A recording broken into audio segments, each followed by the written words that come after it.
La qualité des pratiques médicales, voici le sujet de ce numéro d'Hebdo Santé sur Medi 1. Selon l'OMS, Organisation mondiale de la santé, l'évaluation de la qualité des soins est une démarche qui doit permettre de garantir à chaque patient l'assortissement d'actes diagnostiques et thérapeutiques lui assurant le meilleur résultat en termes de santé. Mais comment assurer justement cette qualité dans tout ce qui est pratique médicale pour le bonheur des malades? Sur le continent, des invités sur ce plateau nous diront comment cela est possible. Madame Madou Catherine, merci d'être avec nous. Merci. Alors, vous êtes qualiticienne et technicienne de laboratoire, c'est cela? Oui. Et je précise que vous êtes au laboratoire du CEPREF. Avec nous également sur ce plateau, docteur Nangui Epiphanie. Oui. Vous êtes médecin de santé publique et en fonction à l'hôpital du district autonome d'Abidjan. Oui. Merci en tout cas au nom de docteur Samdi Diaby. Alors, mesdames, la qualité nous intéresse nous tous, mais qu'entend-on par qualité? Ok. De façon générale, on peut dire que la qualité, c'est l'état d'être, que bon ou mauvais d'un produit ou d'une personne. Et au niveau des normes, la 9001, on définit la qualité, on dit que un produit ou un service est de qualité lorsque les caractéristiques de ce produit répondent aux besoins du client. Donc voici un peu comment on peut définir la qualité. Alors on va faire la relation entre qualité et pratique médicale puisque c'est le sujet de cette émission. Quel rapport peut-on faire, docteur Epiphanie? La qualité s'inscrit dans la pratique médicale. Elle est même primordiale.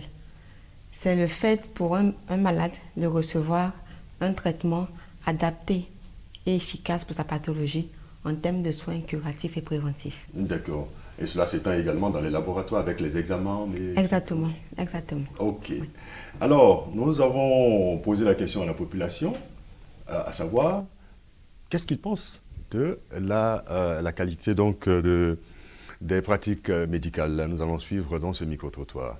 Au niveau des examens, c'est propre. J'ai mon examen même dans ma main ici, ils m'ont très bien reçu. Mais c'est quand tu es blessé que tu arrives dans les hôpitaux ou dans les grandes cliniques. Tant que tu n'as pas déposé l'argent, on ne te touche pas. Un parent est mourant, on dit la vérité aux parents. Ah, les mourants, dont laissons les médicaments tomber. Mais on paye les médicaments jusqu'à ce que la personne meure et on n'arrive pas à le soigner. Et ces personnes s'épuisent financièrement. Je pense que la Côte d'Ivoire regorge d'un bon plateau technique en termes de santé. Les examens, ça va dépendre. Vous savez que les réactifs ont une durée de vie, on prépare une durée de vie. Et donc, ça va dépendre d'abord de la qualité. Sinon, je pense qu'en Côte d'Ivoire, pour ce qui est des soins, ça va. Les examens, les analyses, je vois que la crédibilité, on peut dire que c'est bon. Bon, mais c'est que ce sont les facturations qui sont un peu trop élevées, quoi. Voilà, il faut qu'on essaie de tenir compte du niveau social des populations. Il y a des examens qui donnent, franchement, qui vous donnent malade alors qu'en fait, vous n'avez rien. Donc c'est ça un peu le hic, mais je pense que ça arrive rarement. Il faut faire confiance aux examens de laboratoire, il faut faire confiance à nos techniciens de santé, il faut faire confiance à nos professionnels de santé pour avoir une vie meilleure. Certains centres de santé ont quand même la technologie moderne des soins médicaux qu'il faut. Voilà, ce n'est pas assez répandu, mais c'est une politique aussi que l'État doit mettre en place afin que les centres de santé qui doivent avoir ce matériel-là puissent l'avoir. Parce que si on veut compter en matière de technologie, les centres de santé qui ont ça, vraiment, on peut les compter au bout du doigt. Alors, nous avons plus de 25 millions aujourd'hui. Ça fait que certains même sont obligés d'aller dans les pays étrangers pour se soigner. Ce n'est pas intéressant. Alors, voici ce que pense donc la population de la qualité des pratiques médicales dans nos hôpitaux, dans nos formations sanitaires. Au vu de tout ce qu'on vient d'entendre, docteur Epiphanie, est-ce qu'on peut faire l'état des lieux? Est-ce qu'on peut dire qu'il y a la qualité dans nos formations sanitaires? Déjà, il faudrait dire que beaucoup d'efforts ont été faits par l'État et par les professionnels de santé pour améliorer la qualité de santé en Côte d'Ivoire. C'est vrai, nous avons un meilleur plateau technique par rapport aux années précédentes, mais il y a encore beaucoup de défis à relever en matière de santé en Côte d'Ivoire. On parlera donc de ces défis-là. Madame Adou, quel est le constat? Est-ce qu'on a la qualité dans nos centres de santé, dans, je vais dire, les prestations sanitaires? Ok. D'abord, quand on parle de qualité, il y a des facteurs qui rentrent en ligne de compte. Donc la qualité prend en compte le temps et le coût. Donc déjà, il faut dire que nous avons de meilleurs médecins en Côte d'Ivoire et en Afrique, mais il faut dire que les prestations ne sont pas rendues dans le temps. À ce niveau-là, on ne peut pas parler de qualité parce que un examen, un malade qui vient à l'hôpital, va faire juste 30 minutes de consultation, peut passer près de 5 heures à 6 heures du temps dans l'hôpital. Et ça, ce n'est pas de qualité. Ce n'est pas de la qualité plutôt. C'est déjà un facteur. Voilà, c'est déjà un facteur, le temps.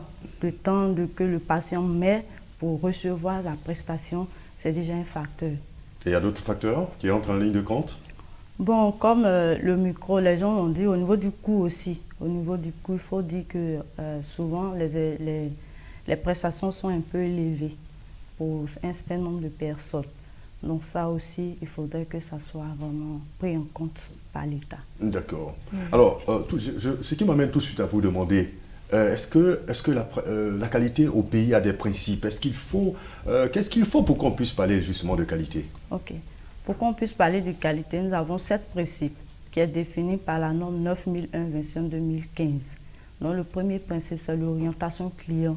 Il faut pouvoir connaître le besoin actuel et le besoin futur du client pour pouvoir lui donner une prestation de qualité. Et le deuxième, c'est le leadership de la direction.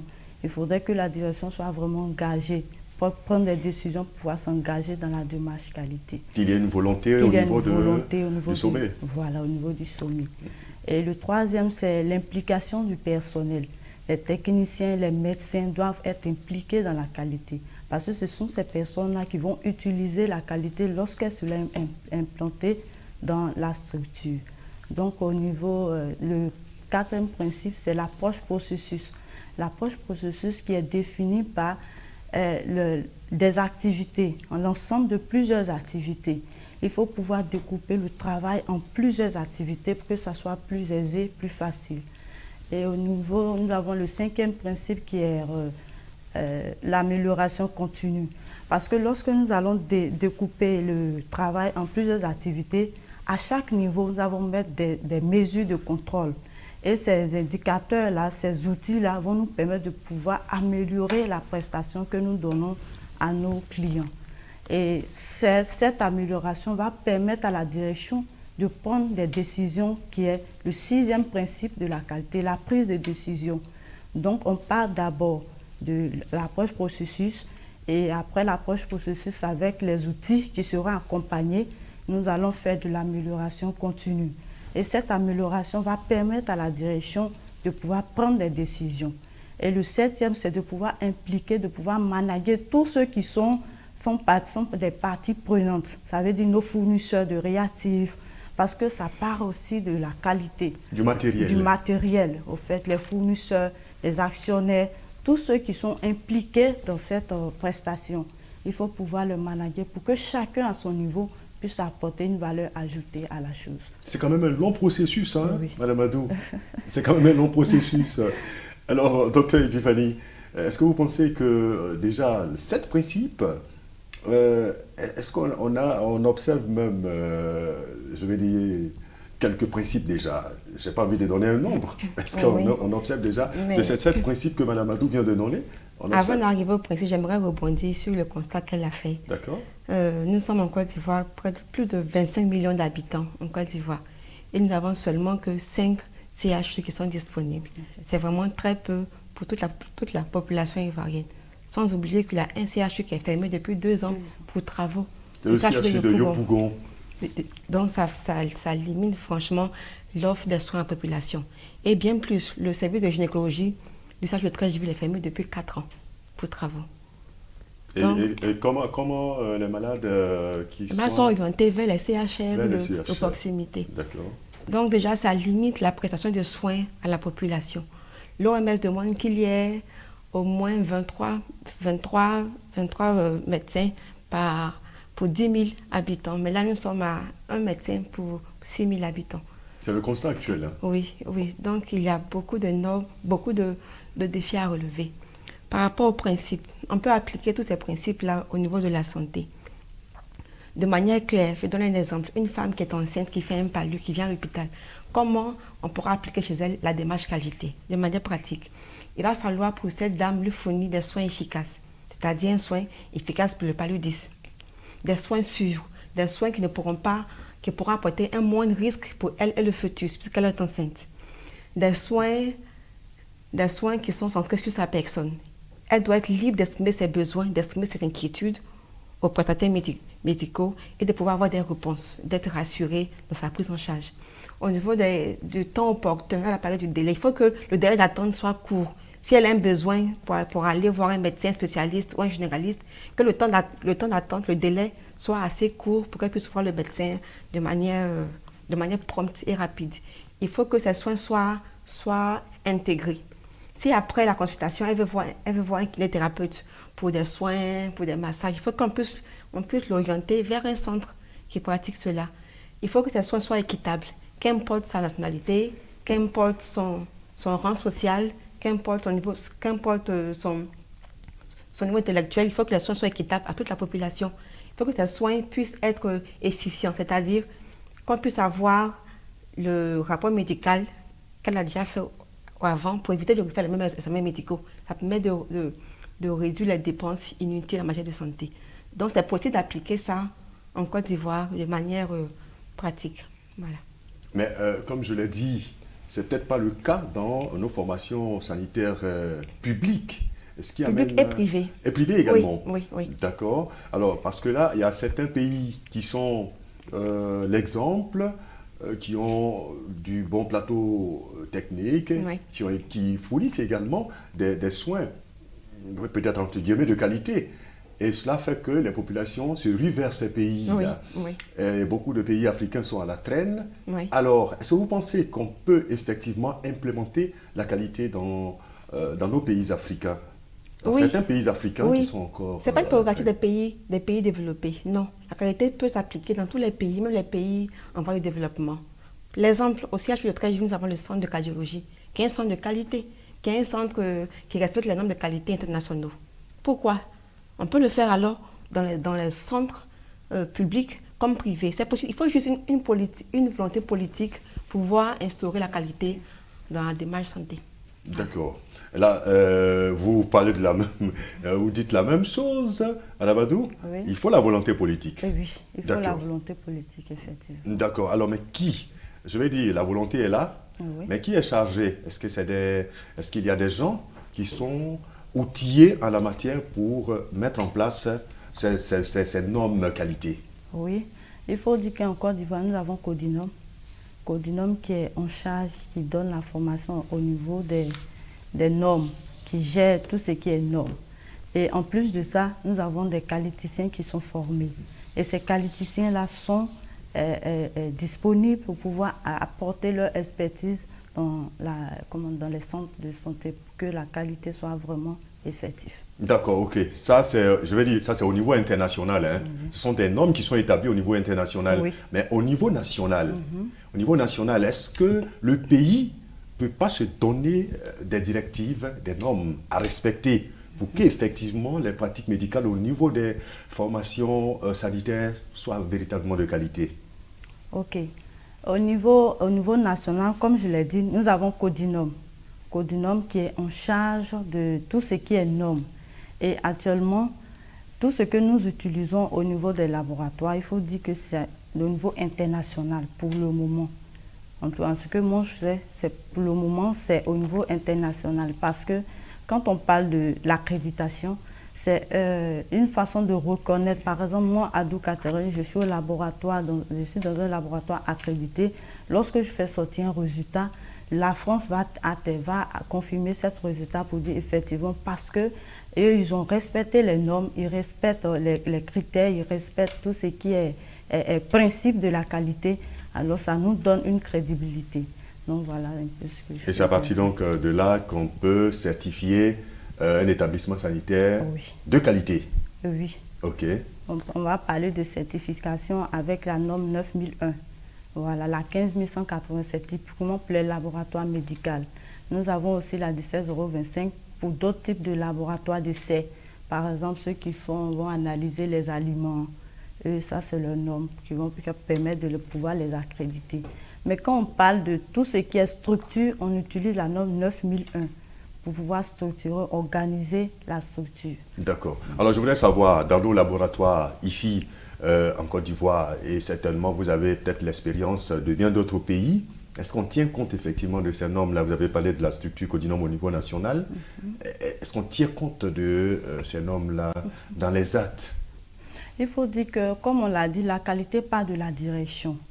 Donc, chaque structure va pouvoir, chaque directeur va pouvoir implémenter la qualité dans sa structure. Oui, mais madame, même si la direction ne le fait pas, est-ce qu'au niveau individuel, vous qui êtes médecin, technicien, vous avez prêté quand même serment pour offrir quand même des soins de qualité aux populations. Effectivement. Alors, la direction peut le vouloir, le technicien peut ne pas effectivement suivre, la direction peut ne pas décider, mais le technicien peut y mettre du sien. Vous êtes d'accord avec moi? Oui. Voilà. Oui. Alors, donc, est-ce que vous ne pensez pas, est-ce que c'est forcément la direction, la faute à la direction?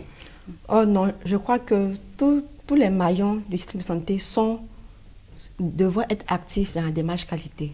Ce n'est pas une démarche qui est seulement liée à la direction, seulement liée à une structure. Chaque maillon, au niveau de l'État, au niveau des médecins, des infirmiers, des sages-femmes, au niveau de la structure hospitalière, chaque structure a sa part à jouer dans la démarche qualité. Donc, c'est une démarche qui incombe à tous les maillons du système de santé. D'accord. Ouais. Alors, moi, je vais vous demander, oui, Mme Adou? Oui, à ce niveau, on va parler du troisième principe qui est l'implication du personnel.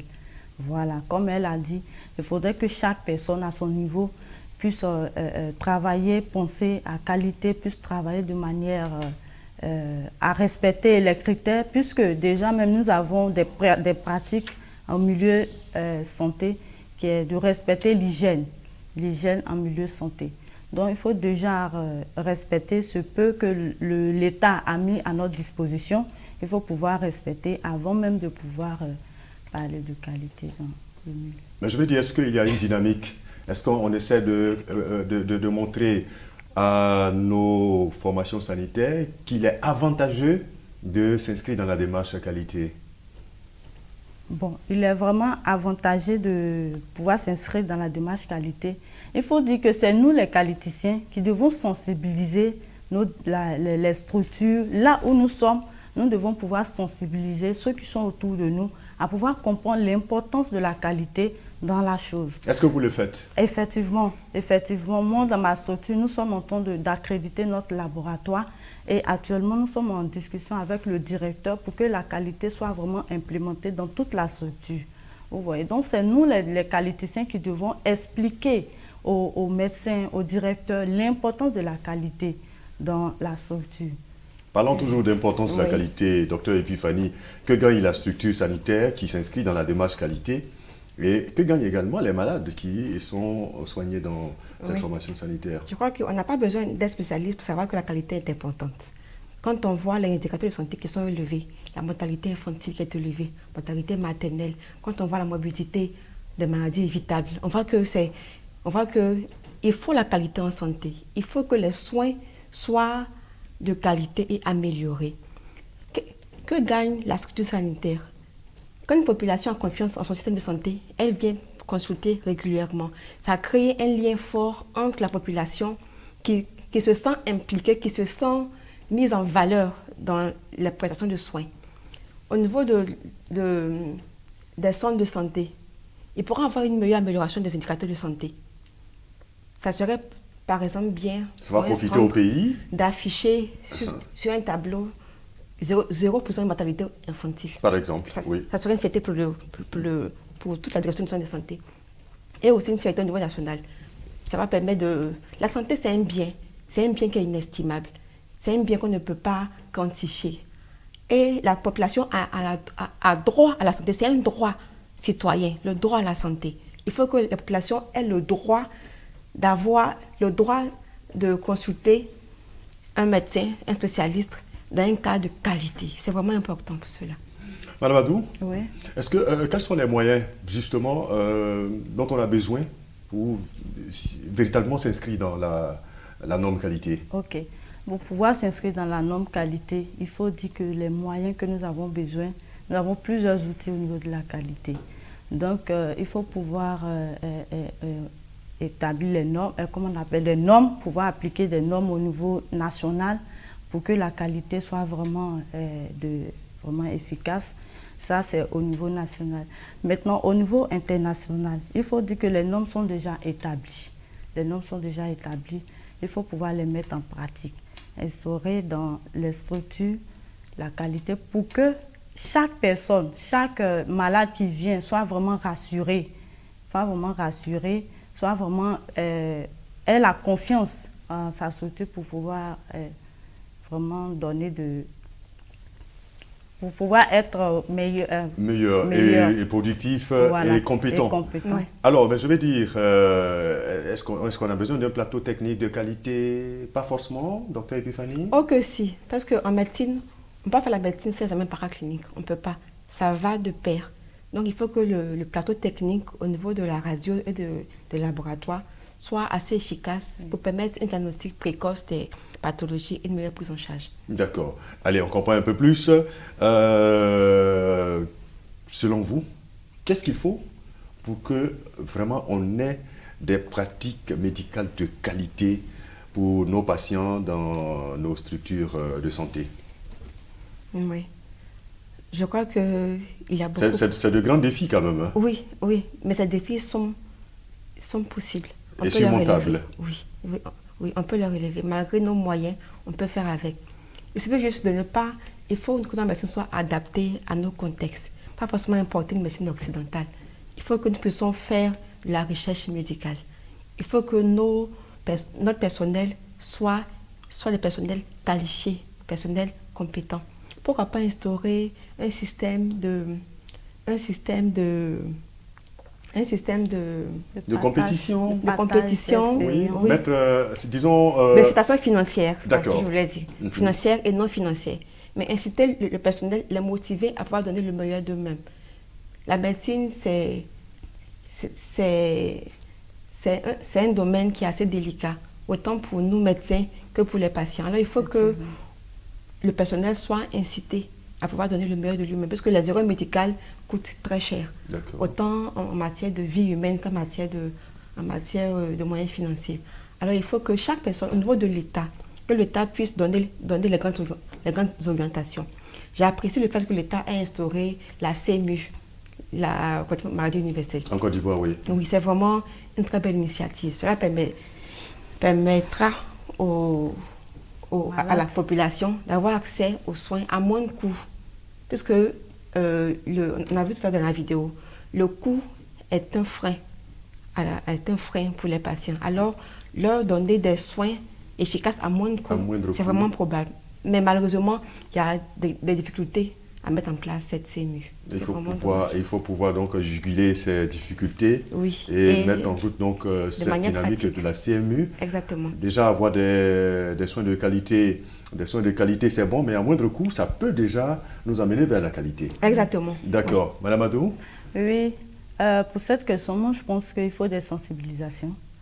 Et il faut une politique de l'État. Et au niveau aussi, la qualité, c'est une discipline en part entière. Donc, il faudrait que aussi ça soit impliqué dans nos éducations.